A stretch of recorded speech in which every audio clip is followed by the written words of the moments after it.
भगवान भी पूरी सृष्टि को नहीं सुधारे। जब अवतार लिया तो जो भगवान की शरण में हुए, सन्मुख हुए, उन्हीं का उद्धार हुआ। ध्यान रखना, चाहे काम से, चाहे द्वेष से, चाहे राग से, चाहे भक्ति से, कैसे भी अवतार के समय जो भगवान से जुड़े वो परम पद को प्राप्त हुए, भगवान के अवतार के समय हम लोग भी होंगे, कीड़ा मकोड़ा, दीमक, चींटी, चीटा जो बने होंगे, तो हमारा उद्धार नहीं हुआ। जो सन्मुख हुए, नाम जप किया, उन्हीं का उद्धार हुआ। ये बात पक्की समझ लो। तो भगवान अवतार लेकर के जगत मंगल के लिए आए, पर जो भगवान की शरण में हुई, सन्मुख हुई, उन्हीं का कल्याण हुआ। तो आज भी भगवान है, उनका नाम है, उनका रूप है, उनकी लीला है, ये उनका धाम है। जो सन्मुख होंगे, ठीक से चलेंगे, वो भगवान को प्राप्त होंगे। बहुत भय देने वाला प्रसंग है आगे का।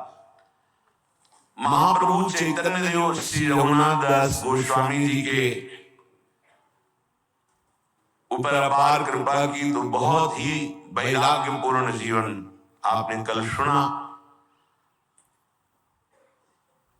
ये भगवान ऋषभ देव जी अपने पुत्रों को उपदेश कर रहे हैं। उसी श्लोक को महाप्रभु ने कहा कि गुरुर्न स्यात् स्वजनो न स्यात्, पिता न स्यात्, जननी न स्यात्, दैवं न तत्स्यान्न पतिश्च स्यान्, नमो चैद्यः संपीत मृत्युम। वो गुरु नहीं है जो अपने शिष्य को भगवत प्राप्ति न करा दे, मृत्यु के पास से छोड़ा कर अमर पद न प्रदान कर दे। वो गुरु नहीं। गुरु न स्यात्, वो कैसा गुरु जो अपने शिष्य को भगवत प्राप्ति न करा दे। वो कुटुंबी स्वजन नहीं है जो भगवान के भजन में ना लगा दे। अगर भगवान का भजन नहीं करने देता तो जाके प्रिय न राम वैदे ही तजिए ताहि कोटि बैरी सम जद्य परम स्नेही। वही कुटुंबी है जो भगवान के भजन में लगा दे, जो भगवान के भजन में विघ्न पैदा कर दे, भगवान में ना लगने दे। वो हमारा कुटुंबी नहीं, वो हमारा स्वजन नहीं, वो हमारा करोड़ों वैरियों के समान है।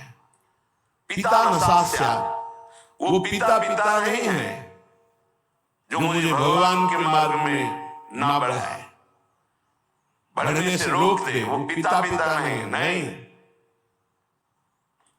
ये बड़ी उत्तम उपदेश वृत्ति भगवान ईश्वर। वही पिता है जो अपने पुत्र को भगवत प्राप्ति करा दे। साक्षात जननी वही माँ है जो भगवान के चरणारविंद में अपने पुत्र की वृत्ति बढ़ावे। लेकिन आजकल तो माता पिता बालक को वही सिखाते हैं जिससे उदर भर जाए। 3 बातें, पेट भर जाए, अच्छे कपड़े पहन लो, खूब भोग भोगने को मिले, यही शिक्षा है। इतना ही केवल लक्ष्य है। कह रहे साक्षात जननी न साक्षात, वो पिता नहीं, वो माता नहीं जो भगवान की प्राप्ति कराने का उपदेश न करे, नाम जपने का उपदेश न करे, वो नहीं है माता पिता। दैवं न तत्स्यान्, यद्यपि दैव बड़ा माना जाता है, पर वो दैव किस काम का जो हमें भगवान का भजन ना करने दे, विमुख कर दे। और सही बताएं, दैव कुछ है ही नहीं, हमारे कर्म ही हमारे दैव हैं। मानव जीवन मिला है इस दैव वाली बात को व्यर्थ कर देने के लिए। भजन करो इतना डट के, हर प्रारब्ध क्षीण हो जाए, हर कर्म भस्म हो जाए। दैव आलसी पुकारा, खूब नाम जप करो। कह रहे हो पानी ग्रहण करने वाला पति नहीं है जो श्री कृष्ण की प्राप्ति करने में बाधा पहुंचा दे। जो श्री कृष्ण की प्राप्ति कराने का सहयोग दे वही पति है। जो संसार से मेरे को मुक्त करेगा वही गुरु, वही पिता, वही माता, वही भाई, वही स्वजन, वही पति, वही संबंधी, अन्यथा नहीं। बहुत हृदय संभाल करके सुनिएगा। निष्किञ्चनस्य भगवद्भजनोन्मुखस्य पारं परं जिगमिषोर्भवसागरस्य सन्दर्शनं विषयिणामतयोषिताञ्च हा हन्त हन्त विषभक्षणमतोऽप्य साधु ए साधु विरक्त। बहुत खेद और दुख की बात कि संसार रूपी समुद्र से पार जाने के लिए तुमने विरक्त भेष ले लिया, वैराग्य भेष ले लिया और विषयी पुरुषों का संग करते हो और विषयी स्त्रियों का संग करते हो। तो इससे अच्छा है कि जहर खा के अपनी शरीर की वृत्ति पूरी कर देनी चाहिए। हा हंत हंत विष भक्षण तो पिशादो। दूसरा भाव, इससे अच्छा तो जहर की बहुत शरीर ही छूटेगा, लेकिन ये विषय तो अनेक जन्मों तक तुम्हें नरक पहुंचा देगा। सचमुच सचमुच भगवान की भक्ति निष्किंचन ज्ञाननिष्ठ वैराग्यनिष्ठ जो है वही पूर्ण रूप से कर पाते हैं। जब कोई भगवान के मार्ग में चलता है तो ये 3 खाइयां होती जहां उसको माया गिराती है। पहली खाई है कंचन, वित्त तृष्णा, रुपया पैसा का संग्रह करना। ये देखा है, समझ नहीं पाया जाता और धोखा हो जाता है। थोड़े थोड़े रुपये संचय करते हुए पधार गए, वो रुपये विषयी पुरुषों ने प्रयोग किए। बड़े बड़े चरित्र देखे हैं, स्वयं कभी खर्चा नहीं किया, संतों की सेवा में नहीं लगाया, समाज की सेवा में नहीं लगाया, बड़े बड़े बॉक्सों में बंद करके रख के और पधार कर चले गए। बाद में उनके परिवार के जनों ने अधिकार कर लिया। बहुत बड़ी गलती। साधु को कभी भी अपने नाम पैसा नहीं रखना चाहिए, ये लिख लीजिए। गुरु के द्वारा सेवित हो या इष्ट के द्वारा सेवित हो, अन मांगे आगे आवे वो। स्वामी जी महाराज कह रहे, स्वामी हरिदास जी, बिल्कुल ऐसा न सोचे कि मैं इतने लाख जमा कर लूं तो पूरे जीवन आराम से खाऊंगा। तो प्रभु का भरोसा नहीं, लक्ष्मीपति का, कि जिस समय जरूरत होगी बिना दस्तखत के तुम्हारे पास आ जाएगा। जैसे बैंक में जाओ, दस्तखत करो, फिर पैसा मिलता है। यहाँ दस्तखत की भी जरूरत नहीं, ठीक समय पर वो वस्तु पहले से आ जाएगी, पक्का समझ लीजिए। फिर इसके बाद है कामिनी। जब वो कंचन पर विजय प्राप्त करके धन पर, अब इन बातों को थोड़ा नाटक रूप में ले लिया जाता है। एक परमहंस जी हमें मिले यमुना के किनारे, बड़े ही वीतराग ब्रह्मलीन महापुरुष।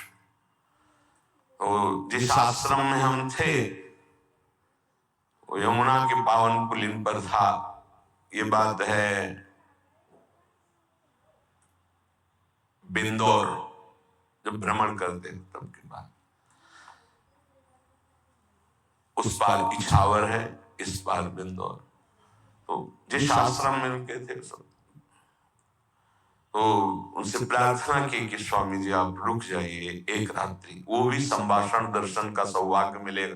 बड़े ही महापुरुष, छांदोग्य उपनिषद पास बस, लंगोटी इतना चला, एक छड़ी, क्या ब्रह्म मूर्ति तेजो में स्वीकार कर लिया। तो तखत में गद्दा बिछाकर वैसे ऊपर वस्त्र, उनका नहीं नारायण, हम ऐसी जगह बैठते हैं जहां कोई उतार ना सके। बोरा बिछाइए, बोरा में। तो स्वामी जी आपके लिए नहीं, ये यहाँ की मर्यादा, संतों की मर्यादा पर ये गद्दा, ये इसके ऊपर पलंग पोष, ये संतों की मर्यादा नहीं होती। बेटा जमीन में बिछाओ। ऐसे एक एक चेष्टाएं उनकी थी कि थप्पड़ की तरह पड़ती थी। तो कहा महाराज यहाँ के महंत कौन है, तुम हो? कहा नहीं महाराज जी, हम तो यहाँ विचरण करते हुए। अच्छा, यहाँ के महंत कौन? को बाहर गए हुए हैं। महाराज जी वो भी बहुत त्यागी, पैसा नहीं लेते। पैसा नहीं लेते। इतनी जोर बालवत हंसे कस के, बोले आश्रम नहीं का है? कहा जी पैसा नहीं लेते। नहीं तो ये कैसे चलता है? तुम कहा जब वो जाते हैं और कोई दक्षिणा देता है तो ऐसे अचला में बंधवा, फिर तो जो हंसेंगे आपसे अचला में बंधवा लेते, पैसा लेते हुए। क्या यार, तो उनका क्या नारायण तुम भी विनोद करते हो, ये है क्या? तुमका सही महाराज जी झूठ बोले, जब यहाँ आते तब तो उनका जो सेवा में रहते हैं वो खोल लेते हो, फिर ऐसे कारण बेटा इसे त्याग नहीं कहते, इसे त्याग। उसी दिन उनके साथ कई 60 किलोमीटर एक सांस में चलते थे, हमारी तो हालत खराब हो गई, पीछे भागते हुए। हमको स्वामी जी 3 दिन के आगे चौथे दिन नहीं चल पाए, ब्रह्माकार वृत्ति लिए कमंडल 60 किलोमीटर तक चल, न खाना न पीना न कुछ। कोई बोल दे स्वामी जी कुछ पालो तो पाले, नहीं बोले तो और एकदम पुष्ट। क्या उनका स्वरूप उन्होंने मतलब जो 3 दिन साथ रहे, तो वैराग्य क्या क्या स्वरूप है, स्वरूप का क्या बोध है, कैसी अद्भुत उनकी ज्ञान निष्ठा। कैसा महापुरुषों का अगर एक क्षण भी संग मिल जाए तो जीवन का रंग बदल जाता है। 1 रुपया पास नहीं और कभी भी किसी नगर में भिक्षावृत्ति नहीं करना, आकाश वृत्ति से जहां चल रहे हुए होगा। भारत की समस्त नदियों की 2-2 बार परिक्रमा हो गई, ऐसे महापुरुष। तो कंचन और कामिनी, कामिनी का तात्पर्य हर इंद्रिय संयोग से है और विशेषतः जनेंद्रिय के संयोग से है। जब साधक क्रॉस करना चाहता है माया को, कंचन को क्रॉस कर गया तो फिर कामिनी का आकर्षण, जिस कोटि का महात्मा होता है, साधक होता है जिस कोटि का, अगर वो मृत्यु लोक की किसी कामिनी से प्राप्त हो सकता है तो उसे भेज दिया जाएगा, नहीं तो फिर स्वर्ग लोक, और नहीं तो फिर ब्रह्मलोक। और जब यहां से लेकर ब्रह्मलोक तक के भोग से प्राप्त नहीं कर पाते तब रिद्धियां सिद्धियां, इसके बाद भगवत प्राप्ति। एक परीक्षा का क्रम है। फिर तीसरा है कीर्ति, मतलब पहले में ही जैसे 1 लाख चले तो पहले में ही बहुत मार के गिरा दिए गए कंचन में, फिर कुछ बचे तो कामिनी में, फिर जो बचे तो कीर्ति में। जो कामिनी कंचन कीर्ति तीनों को पार कर गया, तभी कहा गया को एक पाओ भगति जिमि मोरी, वृष्टि शारदी कहूं कहूं थोरी। जैसे शरद में कहीं कहीं वर्षा होती है, ऐसे कोई बिरला मेरा भक्ति को प्राप्त, वही बिरला जो इन 3 पर विजय प्राप्त कर लेता है। इनमें ऐसे सुखों का आकर्षण ब्रह्मा जी ने रखा है, कामिनी कंचन कीर्ति। कैसा लगता है तो भगवान तो मिल ही जाएंगे, देख लेते हैं। कंचन तजना सहज है, सहज तिया का ने, मान बढ़ाई ईर्ष्या दुर्लभ तजनाए। आगे जो मान बढ़ाई बहुत बड़ी मंजिल अच्छे साधकों को गिरा देती है। चलन चलन सब कोई कहे, बिरला पहुंचे कोई। एक कंचन एक कामिनी दुर्लभ घाटी, 2 मार के गिरा दिया। एक कंचन एक कामिनी, ये लांबी तलवार। आए थे हरि भजन को बीचे दीने, ये घाटियां वही नहीं पार कर पाता जो भगवत प्राप्त महापुरुषों का आश्रय नहीं लिए। यदि भगवत प्राप्त संतों का आश्रय लिए तो आराम से पार हो जाएगा, पता ही नहीं चलेगा कि घाटियां पार हो गए हम, पता ही नहीं चलेगा। त्याग और वैराग्य का यही स्वरूप है कि इन तीनों से बचे, कंचन कामिनी प्रणाम नमस्कार प्रतिष्ठा कीर्ति, इनसे बचे। आपका भाग्य सद्भाग्य में बदल जाएगा, और अगर आप सावधान हुए तो आपका भाग्य दुर्भाग्य में बदल जाएगा। बहुत पावर है, बहुत पावर है। जो ही आप असत वृत्ति करेंगे तो वही पावर आपको असत की तरफ बढ़ा देगा। ध्यान रखना, भगवान की छाती से धर्म का प्रादुर्भाव हुआ है, भगवान की पीठ से अधर्म का, और दोनों भगवान से ही प्रकट हुए, धर्म और अधर्म, और दोनों सामर्थ्यशाली हैं। पीठ जो भगवान से विमुख है उनके ऊपर अधर्म का, और जो भगवान के सन्मुख है उनके ऊपर धर्म का प्रभाव पड़ता रहता है। सीधा वृंदावन आ गए, लेकिन दुर्भाग्य की रचना कर डाली। क्या? यहाँ के वासियों की निंदा करने लगे। कल एक महात्मा पधारे थे, तो उन्होंने कहा कि हम बहुत अंदर से परेशान हैं, हमारा भजन नष्ट हो गया। कई दिन हो गए, अगर 1 2 3 दिन तक भजन में बाधा पड़ रही तो भोजन का प्रभाव है, और इसके आगे अगर बढ़ गया तो फिर वैष्णव अपराध पक्का। दूसरा कोई और तो छोटी मोटी बातें सब भस्म हो जाती भजन करने वाले की। पहली बात, भोजन अशुद्ध हुआ तो 2 3 दिन तो उनका नहीं तो बहुत लंबे समय से उनका वैष्णव अपराध। बोले हाँ, हमको भी आभास होता है। तो ऐसा यहाँ श्रीपाद कह रहे हैं, श्रील वृंदावनेस्मिन् दोषान् दृष्टान् निज हत दृशा। वो अपना नाश करने का, दुर्भाग्य लिखने का कार्य शुरू कर दिया। क्या? वृंदावन के वासी में दृष्ट दोष देखना, वर्तमान में जो दोष दिखाई दे रहे हैं। बोले है दोष इसलिए देखता हूं। नहीं, देखो वह श्री जी का कृपा पात्र है, आज नहीं तो कल वो महापुरुष बन जाएगा। अर्थात जो महापुरुषों की गति उसे प्राप्त हो जाएगी। वो धामवासी है, प्रियजनों ने स्वीकार किया है। आपका क्या अधिकार है कि आप उस पर दोष दर्शन करें? तो कह रहे जो वृंदावन धाम में वास करते हैं उनके दृष्ट दोषों को